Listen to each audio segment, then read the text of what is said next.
What do you do about the void that you have inside? How do you fulfill that emptiness? You know, sometimes it feel like something is missing. Mhm. You have a wife, you have kids, you have a home, you have a job, but yet something is missing, like an emptiness.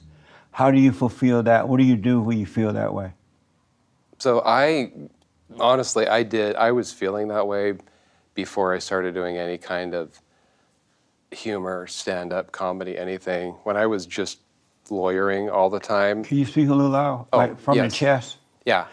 Yell at me the way you yell at your wife when the hell coming Oh my out. gosh. Oh my gosh.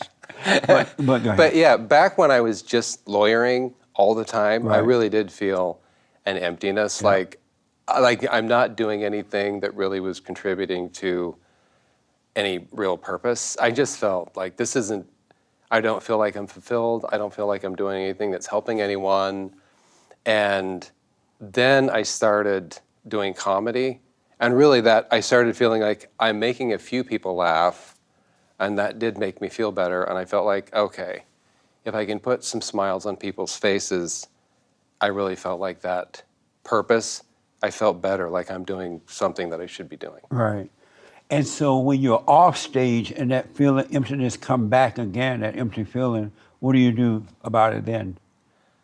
I try to think of something funny and then make a video about it that I can share with people. And even if it's about terrible news, if I see a news item that just makes me super mad, I'm trying to come up with some joke that at least maybe you'll read this terrible headline and at least maybe you'll smile at the end because I made a joke. And so Amazing. I will do a little video like that.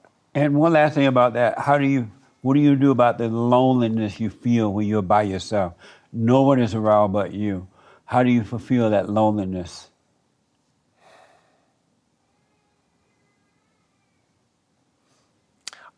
Honestly, when I'm alone and feeling lonely,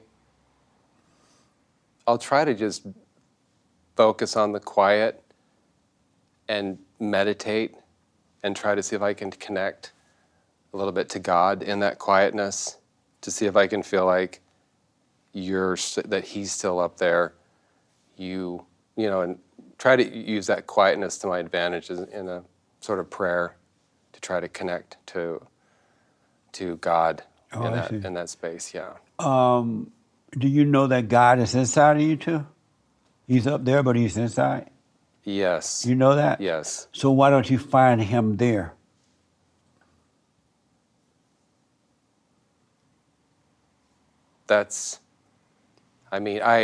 I'm hopefully doing that when I'm trying to find that peace. Hopefully I'm finding part of that. You know how when you were saying that your father would come home sometime, raise his voice and stuff like that? Right. Have you forgiven him for that? Yes. You told Yeah. him? I don't know if I've told him. We don't do a lot of talking about feelings. I grew up in a small town, right? And we just talking about feelings wasn't something that you do, really. I need to get based on what you just said. I need to go tell him it's fine. I understand. I forgive you for that. What do you think would happen if you said to him, I'm sorry for resenting you for those days when you were impatient, you were yelling at us. I resented you for that, and I'm sorry for that. I was wrong. I'm wrong.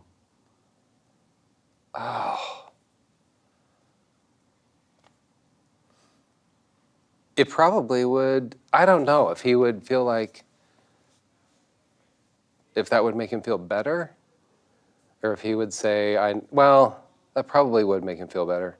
It would definitely make you feel better. Yeah. If you did it, that void would disappear, because you never know Okay. you would never know God. You know about God, you read about him, but you would never know him until you forgive your earthly father, because this anger that you have, this little resentment you have, is separating you from God. You can't love God and not love your earthly father. That is okay. I will do that.